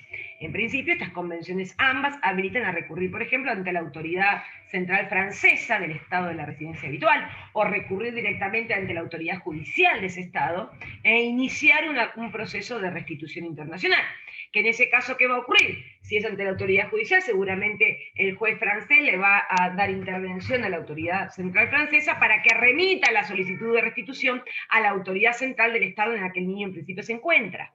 Y acá la Cancillería Argentina, el Ministerio de Relaciones Exteriores, la autoridad central, en las distintas charlas y demás que se presentan siempre remarcan esto. Conocer no es lo mismo que decidir resolver. Entonces, el hecho de que uno pueda iniciar la solicitud de restitución ante la autoridad competente del Estado de la residencia habitual del niño no significa que sean los jueces de ese Estado los que vayan a resolver la restitución. Los que finalmente lo van a resolver es la autoridad judicial o administrativa del Estado en el que el niño se encuentre retenido ilícitamente o al que haya sido trasladado ilícitamente. Bien, también dice el artículo 6, entonces en principio va a conocer la autoridad judicial o administrativa del Estado de la residencia habitual del niño. También el actor podrá optar, cuando existan razones de urgencia, para presentar la solicitud de restitución ante las autoridades del Estado parte en cuyo territorio se encontrare o se supone que se encontrara el niño ilegalmente trasladado o retenido al momento de efectuarse dicha solicitud. Y también se podrá efectuar dicha solicitud ante la autoridad del Estado parte donde se hubiese producido el hecho ilícito que dio motivo a la reclamación. Bien, o sea, acá lo que hace el artículo 6 es prever en principio la autoridad competente para entender es la autoridad judicial administrativa del Estado de la residencia habitual del niño. Pero también podrá en su caso intervenir ya sea la autoridad del Estado competente, del Estado donde el niño se encuentra retenido ilícitamente o al que ha sido trasladado, o se cree que el niño pudiera encontrarse, o donde se hubiese producido el hecho ilícito que dio motivo a la reclamación. Bien, y aclare la última parte que el hecho de que el actor optare por promover su solicitud ante alguna de las autoridades que prevé el segundo párrafo, no implica la modificación de las normas de competencia internacional que se definen en el primer artículo. Pero acá vuelvo con esto, porque pasa muchas veces en la práctica que por la interpretación de este artículo, el juez que recibe la solicitud de restitución, por ejemplo, del estado de la residencia habitual del niño, tal vez ordena el traslado al progenitor que se está reteniendo al niño en el otro estado, bueno, y la autoridad central argentina en general plantea esto, no es usted quien debe llevar adelante y promover el proceso, sino remitir la solicitud ante la autoridad competente del estado donde se encuentra el niño para que sea esa autoridad judicial administrativa quien sustancie y finalmente resuelva en relación a la restitución que se peticiona. Bien, ¿seguimos? ¿Hasta acá me siguen? ¿Sí? Sí, doctora. Bien. Sí, profe. Bien. Acá el artículo 8 establece, bueno, los titulares del procedimiento de restitución, que quiénes van a ser, y bueno, los padres, los tutores, guardadores o las instituciones, titulares del derecho de custodia que entiendan que ese traslado o esa retención es en violación a tal derecho que ejercían efectivamente. Bien. Dice, los titulares del procedimiento de restitución pueden ejercitarlo, ya sea a través de exhortos o carta rogatoria, cuando en general por ejemplo, entre jueces, o mediante solicitud a la autoridad central, o a través de la vía diplomática o consular. Bien, el artículo 9, léanlo, es la solicitud o demanda, o sea, bueno, cómo va a ser quien decida iniciar una solicitud de restitución. Entonces, la solicitud o demanda debe contener todos estos datos que hagan a quien solicita la restitución, al menor, a quien se crea que lo está reteniendo, al lugar donde pueda localizarse el niño, a los fundamentos en los que basa la solicitud de restitución. Entonces, fíjense, antecedentes o hechos relativos al traslado o retención, información suficiente respecto a la identidad del solicitante, del menor, y de ser posible la persona que se imputa el traslado o la retención, la información relativa a la presunta ubicación del niño, a las circunstancias y fecha en que se realizó el traslado, o al vencimiento del plazo autorizado, los fundamentos de derecho, acá otra vez, lo mismo que en el supuesto de la Convención de La Haya, van a ver que siempre se acompaña la autoridad central va a remitir la solicitud de restitución con copia de las normas sobre cuidado personal, o sea, lo relativo al ejercicio de la responsabilidad parental, vigentes en el estado de la residencia habitual del niño, porque después el juez que tenga que resolver tendrá que tener en cuenta si en definitiva quien solicita la restitución era o no titular de un derecho de custodia en los términos de la convención, y para eso tendrá que analizar qué derechos posee de acuerdo a la legislación vigente en ese estado. Bien, lean por favor el artículo 9 para saber, bueno, qué es lo que se va a acompañar con esa solicitud. Por supuesto, cualquier resolución, cualquier acuerdo, cualquier sentencia judicial que existiera en relativa, por ejemplo, al cuidado del menor y demás. Bien. Dice, el juez exhortado, la autoridad central u otras autoridades del Estado, donde se encuentra el menor, entonces, ya vimos, podemos iniciar la solicitud ante el Estado de la residencia habitual, pero esto tiene que remitirse inmediatamente al Estado donde se encuentra el niño para llevar adelante todo este proceso de localización, de resguardo, de sustanciación de la solicitud de restitución y resolución. Entonces, el juez exhortado, autoridad central u otras autoridades del Estado donde se encuentre el niño, adoptarán de conformidad con su derecho, otra vez, acá hay países, inclusive hay provincias, por ejemplo, en nuestro país, que han dictado sus propias leyes en materia de procedimiento de restitución, ¿no es cierto? Entonces, la convención, tanto la civil como la convención de La Haya, no establecen específicamente cuál es el procedimiento. No es que dicen, bueno, va a correr un traslado, bueno, la CIR 4 prevé algún plazo para oponerse a la restitución, pero no dice cómo va a ser, cómo se va a correr el traslado, cuántos días para contestar, o sea, no prevén todo el procedimiento, sino que el juez exhortado, autoridad central, autoridad del Estado donde se encuentra el niño, adoptarán de conformidad con su derecho. ¿Pero con qué derecho? Con las normas, por supuesto, más urgentes que tengan para llevar adelante este proceso sin desnaturalizar la urgencia que esto debe tener. Primero va a tomar todas las medidas que sean adecuadas para la devolución voluntaria del menor. Si la devolución no se obtuviera en forma voluntaria, las autoridades judiciales o administrativas, previa comprobación del cumplimiento de los requisitos que exige el artículo 9, tomarán conocimiento personal del menor. Es un poquito más específico, vieron que avanza la CIR 4 un poquito más en cuanto al procedimiento, ¿no? El proceder de la autoridad requerida. Dice, tomarán conocimiento personal del menor, adoptarán las medidas necesarias para asegurar su custodia o guarda provisional. Esto que les decía, generalmente se adoptan en el primer provimiento medidas cautelares para evitar que ese niño pueda volver a ser trasladado o sustraído de la jurisdicción del juez interviniente. Generalmente se disponen medidas cautelares de prohibición de salida del país, de prohibición de salida de la ciudad, se cita al niño y a la persona que lo estuviera reteniendo a el juzgado, a ser entrevistado por el equipo técnico, y si fuera procedente, se dispondrán sin demora su restitución. Sí.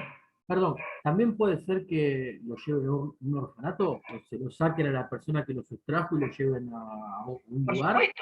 Por supuesto. En Pero caso de que la autoridad interviniente entendiera que ese niño se encuentra en una situación de vulneración de derechos que diera lugar a la adopción de medidas de protección provisorias, por supuesto, bueno, hasta tanto resuelva respecto de la restitución, por ejemplo, puede dar intervención al organismo de promoción, en nuestro caso, de promoción y protección de los derechos del niño. En nuestra ciudad, intervención al 112, al equipo de atención del niño en situación de riesgo, para que inmediatamente tome intervención, constate y de ser necesario, inclusive, pueda trasladarlo a un hogar para su alojamiento provisorio hasta tanto se resuelva eventualmente su restitución, por supuesto. Porque hay normas de derecho interno que obligan a adoptar eventualmente medidas de resguardo urgentes. Bien. Tengan en cuenta que el Código Civil y Comercial, cuando veíamos hoy en la filmina anterior, esperen que vuelvo para arriba, fíjense,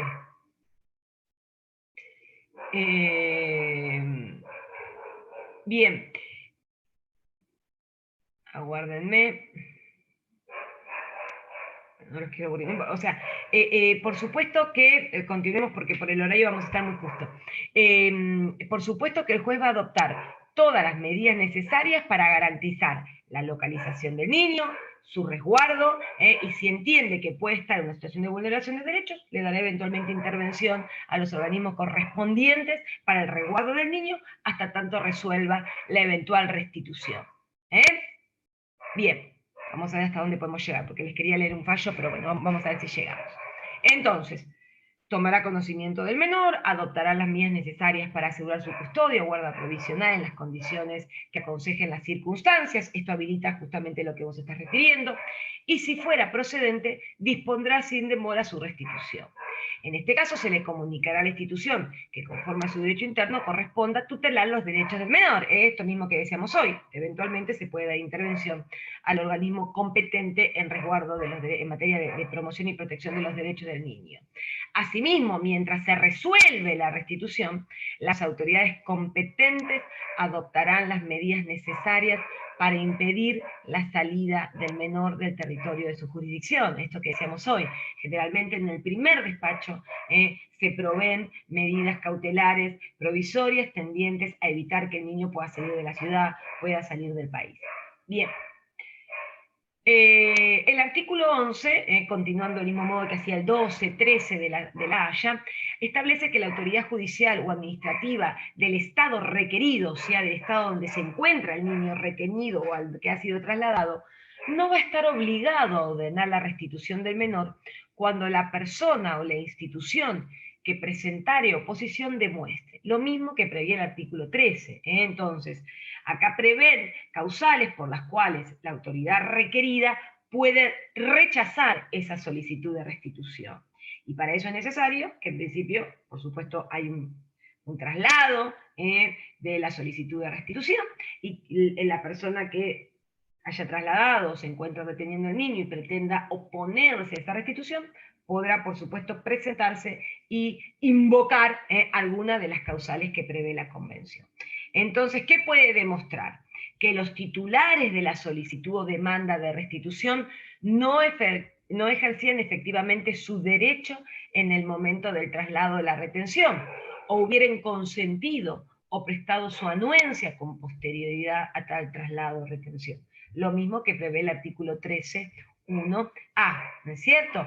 También podrá plantear que existiera un riesgo grave de que la restitución del menor pudiera exponerlo a un peligro físico o psíquico, similar a lo que establece el 13.1b de la Haya, que la posibilidad de que la restitución del niño al estado de su residencia habitual pudiera exponerlo a un riesgo grave de daño o peligro físico o psíquico. No usa de esta, o exponerlo de algún modo a una situación intolerable que utiliza la Haya, pero la interpretación que se hace es de la misma manera, tiene que ser, por supuesto, un riesgo a un peligro o a un daño calificado, no la mera perturbación que implica cualquier separación de alguno de sus progenitores.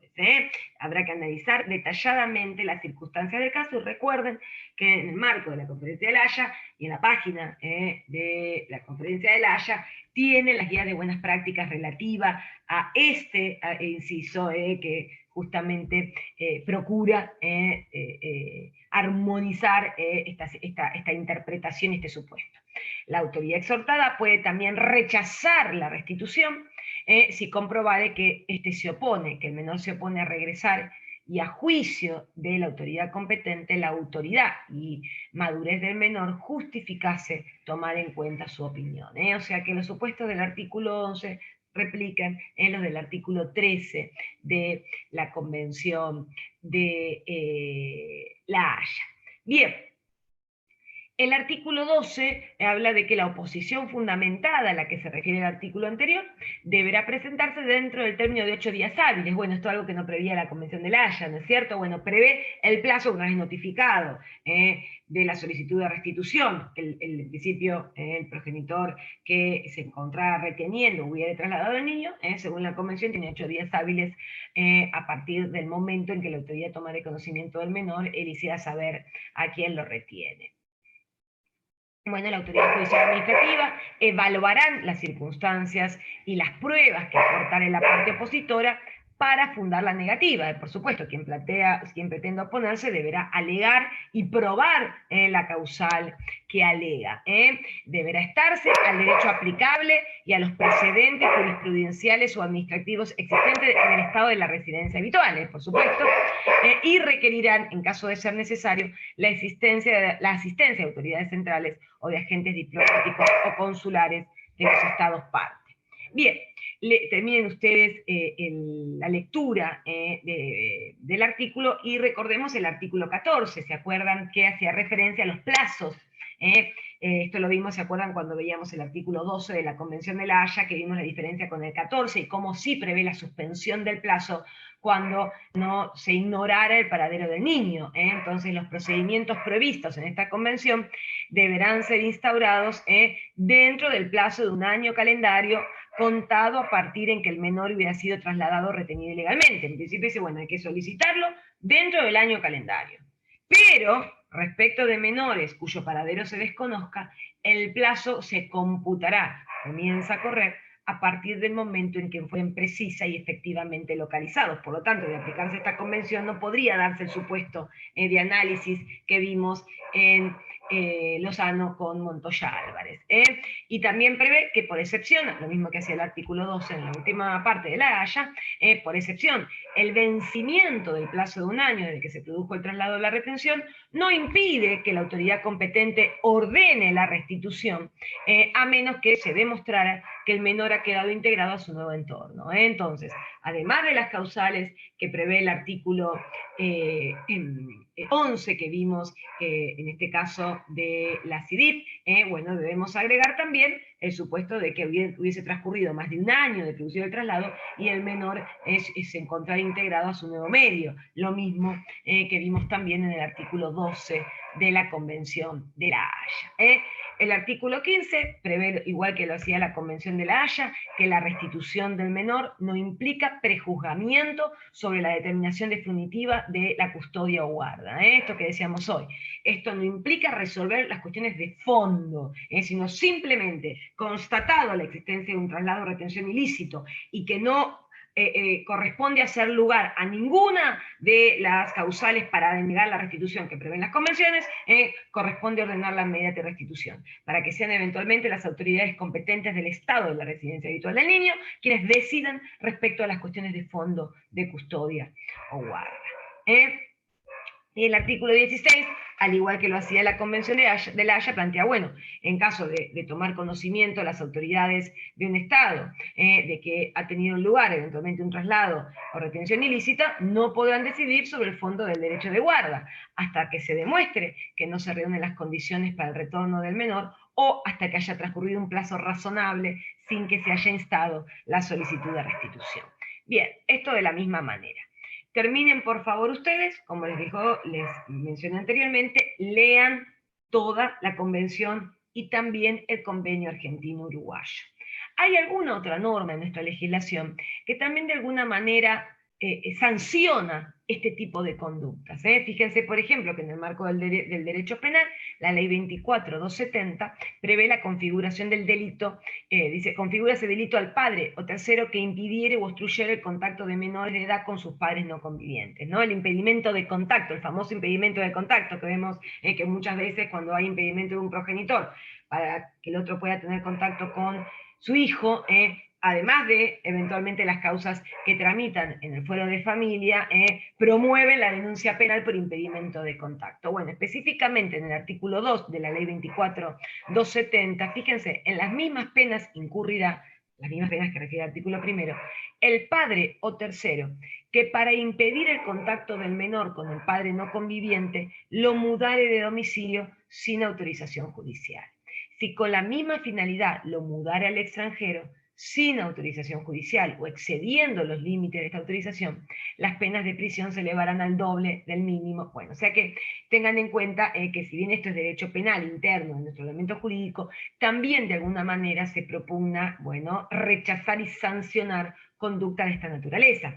Pero también debemos tener en cuenta que las sanciones penales en general no son en este tipo de problemáticas familiares la primera opción, porque por supuesto privar de libertad a un progenitor, a veces el progenitor con quien ha estado siempre el niño, bueno, puede ocasionar a veces un daño mayor al menor. Pero bueno, también tenemos alguna normativa dentro del derecho penal interno que sanciona y procura sancionar este tipo de obrar por parte de los progenitores. Bueno, estamos pasados, yo esto se los voy a dejar en el campus. Yo acá les traje un fallo relativamente reciente, además de lo que ustedes ya tienen, Todorovic, Müller, Abbott, Lozano, Montoya Álvarez, espero no estar olvidándome ningún otro, igualmente están todos en el campus. Acá les traje este fallo que es relativamente reciente, del año 2020, pero que es un caso bastante ilustrativo. Me interesaba, yo les pongo acá los párrafos más trascendentes, ¿no? De los considerandos, del análisis de la parte resolutiva, pero porque aquí se analiza justamente la trascendencia que tiene determinar cuál es la residencia habitual del niño a los fines de, bueno, que pueda entenderse que ha habido eventualmente un traslado o una retención ilícita, y cómo a los fines de la calificación de la residencia habitual hace falta cierta permanencia. Fíjense, las notas de estabilidad y permanencia que deben caracterizar a la residencia deben tener necesariamente un grado suficiente de continuidad que permita otorgarle el exigido carácter de habitual, esto es, que habilite a concluir que en dicho lugar el niño desarrolla con naturalidad su vida. En este caso se entendió, era una familia que, bueno, en principio la niña había nacido en nuestro país y habían viajado por un breve plazo a Europa, permaneciendo algún tiempo en Francia, bueno, y se habían trasladado a otros países, y acá se planteaba la restitución a Francia, el país donde habían estado solamente algunos meses.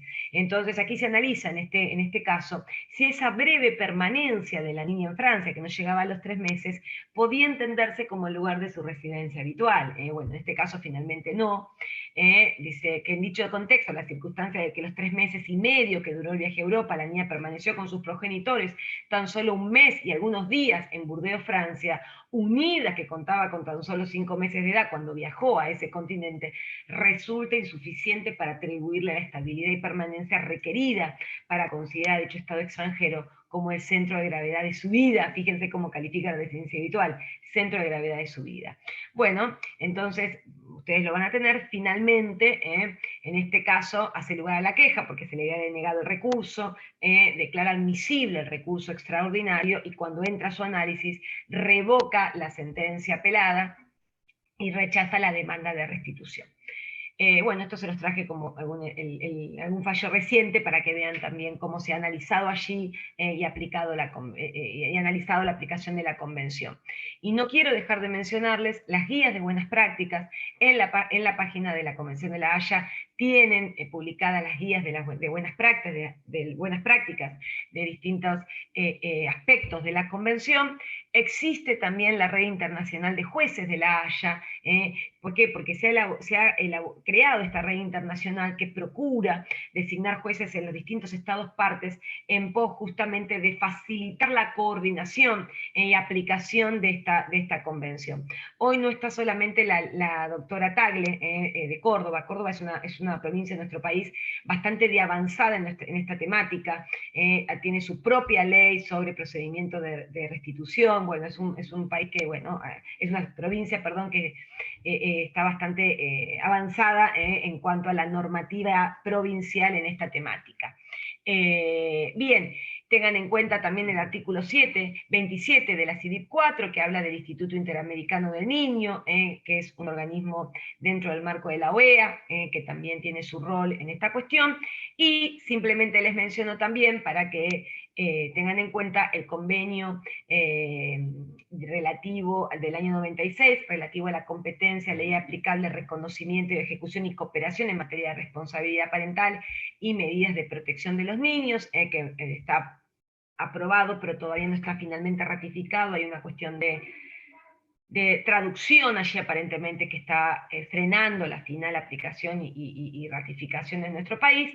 Y bueno, que aquí el artículo 7, 11 de esta convención, que bueno, gran parte de la doctrina propugna su pronta ratificación.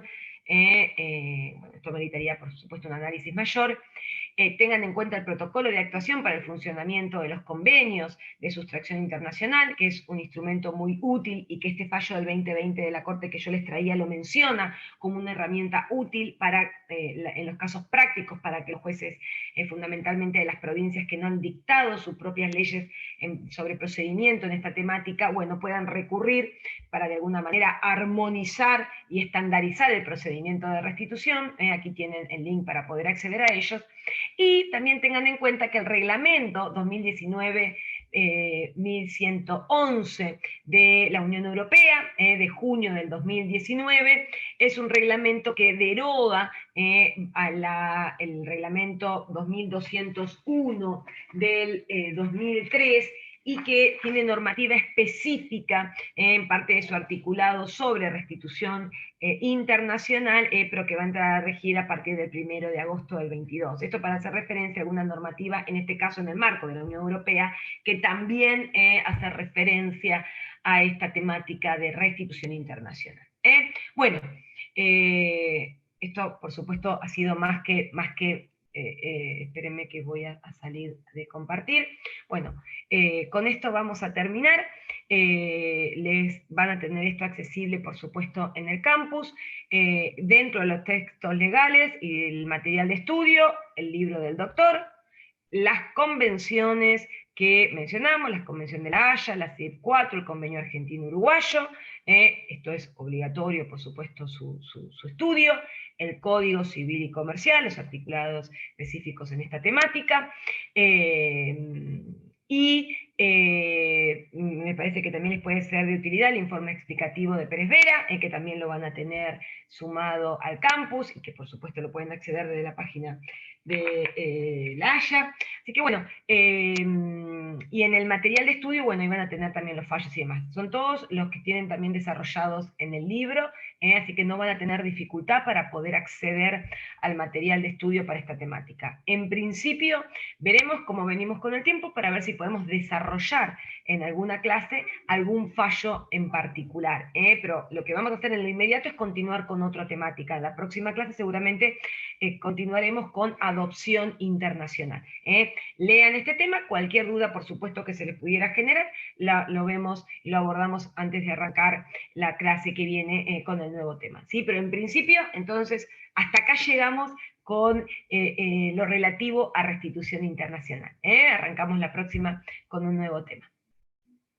Bueno, los saludo a todos, les agradezco porque sé que me he extendido un poco en el tiempo, espero que haya sido claro, les haya sido de utilidad, van a ver que cuando ustedes lo lean, todos estos conceptos que parecen a veces raros y difíciles de incorporar, van a ver que se van a ir familiarizando. Pero lean los textos legales, léanlos, y les sugiero que los fallos que le estamos dando a estudiar, los lean, porque van a ver que cuando ustedes puedan desarrollar el modo en que se resuelven, la interpretación, el análisis, cómo se aplica y se analiza las convenciones, les sirve muchísimo para ustedes ir incorporando todos estos conceptos que vamos viendo, y van a ver que después les va a ser mucho más sencillo comprender esta temática, por supuesto, y cualquier otra.